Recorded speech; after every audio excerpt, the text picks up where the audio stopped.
हमने के हिंदू लोग कम होशियार बा का भइल बा का आता लड़का के एयरफोर्स में नौकरी लगल बा का कइलो हो तो 32 किलो के फांसी चढ़ाए हैं दुर्गा जी को अब ना लो फांसी चढ़ावला बड़ा दुर्गा जी को दुर्गा जी खाती गरम मसाला पिसा तारा घर दुर्गा जी के लगे तो गोड़ी करे जी लीवर ले नहीं खेलो छोड़ो तू हो लगे भागल बड़े खंगार के मार दे करो हत्ते हत्ते पीस बना के खाता रहे तले केहू कहल के मर दे पूजा कइले हो दुर्गा जी के मीट खाता रह कहले अपमानजनक बात मत बोलिए हम दुर्गा माता का प्रसाद ग्रहण कर रहे हैं। दूगो तो चीज बिहार में देखनी हो एगो भक्ति एगो कर उल्टा शक्ति आ दोनों का दशा एक बा मालिक। राम जी दिखाई देते हैं शंकर जी नहीं कृष्ण भगवान नहीं फिर भी हम लोग पूजा करते हैं क्यों एक और मतलब बा श्रद्धा भाव से पूजिएगा तो आज न तो काल भेटा जाइलू दर्शन दे दिलू और वह दशा नीतीश कुमार बिहार में शराब के कदल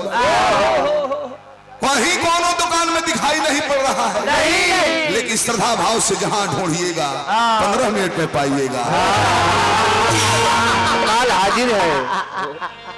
कोडवर्ड चलता है घरी बाजार होने का जाके होम डिलीवरी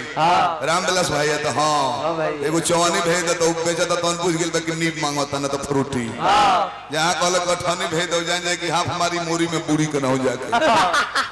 जहाँ कहले कि सिक्का भेज दो जान कि बरियार पार्टी करी बर्बाद करी हमरो के उल्टी करी साउंड के जोड़े नहीं खे हमारा दोनों गोड़े नहीं खे हतना कूदे वाला के हुब्यास घोड़े नहीं खे घोड़ा हाँ मैंने कूदत तो बढ़िया बढ़िया नाचल बढ़िया अच्छा लगल है जौन भाव कदे तरह भैया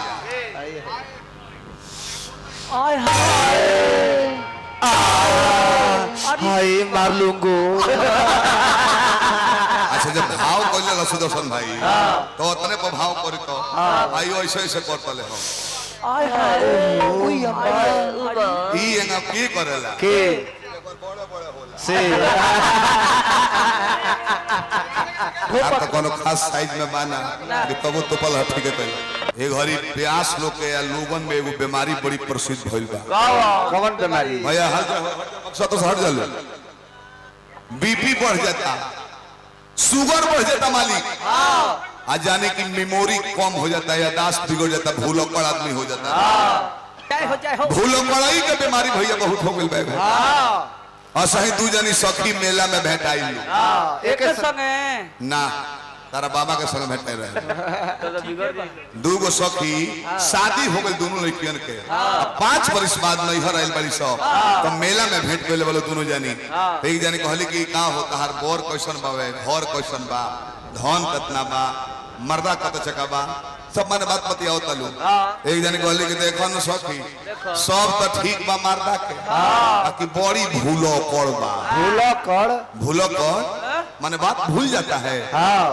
कैसे जान लू कैसे तो परसों भेजवी साड़ी किने के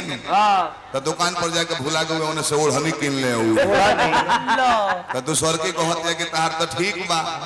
इस साड़ी के जगह पर कम से कम ओढ़नी ले हुए हमार तो वो भूलक्कड़ मरद है कि 4 साल उसके साथ रहने के बाद 1 साल के लिए लौटी थी अपने मायके नैहर में हम मेला घूमे गए तले मर्दा भेटा गए सामने ही लोकल एक टोकिए ताकता अरे का देखता नहीं जी अरे क्या देख रहे हैं तना भूलक्कड़ मरद में कहता कि बहन जी लगता है हम आपसे पहले कभी मिल चुके हैं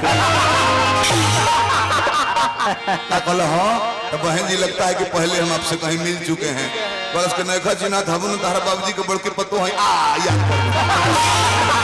हो जाता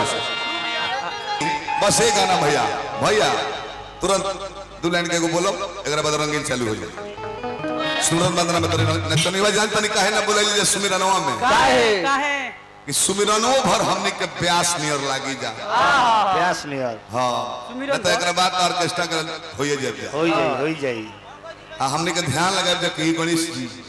आई ना सुमिरन पर ध्यान रही हम गणेश जी के सुन ले बुलाओ तनी आ तलऊ अधपटिया पहन के गुण ले ले अपन हिलाव लगे